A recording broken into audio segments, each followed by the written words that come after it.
Le couple romanesque qui bat vraiment, qui se bat pour son existence, son emplacement aussi dans le 16e arrondissement. Tous les deux, vous les avez rencontrés, vous les connaissiez déjà, Yvan, Bruno un peu moins. Donc on s'est rendu sous leur chapiteau. C'est vraiment un cirque familial, artisanal. C'était votre carte blanche et vous êtes accompagné d'Alexandra Garde et d'Anne Rousselet-Blanc. Allez hop, tout le monde en haut. C'est ici le cirque romanesque, tu vois, voilà, tenu par Alexandre Romanès et son épouse Delia Romanès. Bon, Romanès? Je t'aurais pas dit comment vas-tu, Vina? Oui, c'est ça, c'est exactement ça. Ça va? Ça va, mon copain? Ça va. Si je sais pas où dormir un soir, je pourrais toujours venir dormir sous une caravane ici, bien sûr. Peut-être même dans la caravane. Peut-être même dans. Ouais, oui, parce qu'ils sont suffisamment accueillants pour pas te vrai faire que- dormir dessous. Un des grands problèmes des voyageurs, c'est que c'est devenu impossible. C'est trop cher de vivre en caravane. C'est trop cher et c'est trop dur. Parce que tu t'installes où? Il n'y a quasiment aucune municipalité qui accepte de le recevoir. C'est pas une caravane que j'aime, mais bon, c'est tout comme il y a un moteur devant, quoi. Ça s'appelle un camping-car. Un truc américain et Qui est toujours en panne. qui roule au gaz. Bah oui, il est super vieux. Il est est toujours en 72, le Et les bousin. chiottes débordent tout le temps. C'est pas vrai? Le truc. Ah, c'est bien, c'est glamour. Eh le Gadjo là. Eh tu t'en vas où le Gadjo? Ah ça fait un numéro ça.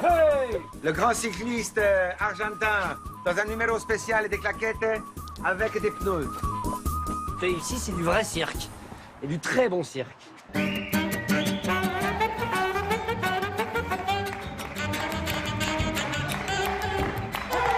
La force du peuple tzigane et giton, sa culture, c'est sa joie de vivre.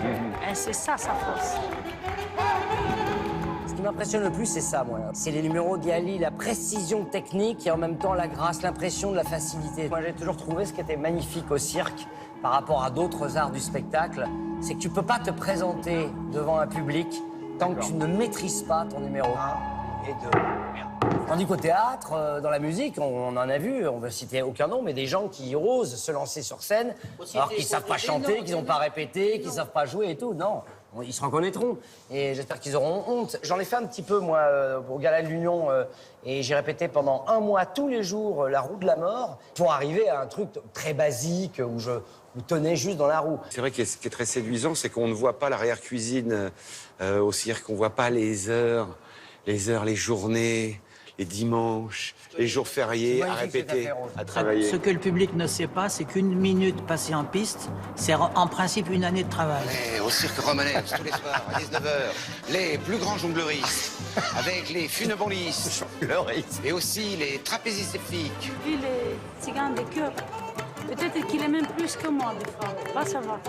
Il y aura une faille à propos des minorités. Moi, il y a quelque chose qui n'est pas réglé à ce niveau-là, c'est que ce soit les gitans, les tziganes, les manouches, toutes les minorités, je suis attiré par elles. Peut-être parce que mon père, qui était communiste, ça faisait partie de ses buts. Allez! Non, pas rien à voir.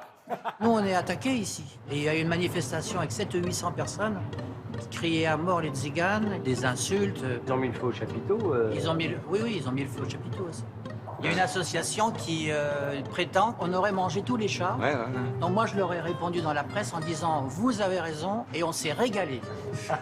Le mot de la fin, c'est qu'il n'y en a pas de fin. C'est ça, c'est un éternel recommencement, le cirque, et il me tarde d'y revenir avec mes enfants. Et donc, je suis heureux de venir voir des tziganes dans le 16e. Défendre les minorités, c'est le devoir de la majorité. Ah, t'entends un chat? Oui. À table.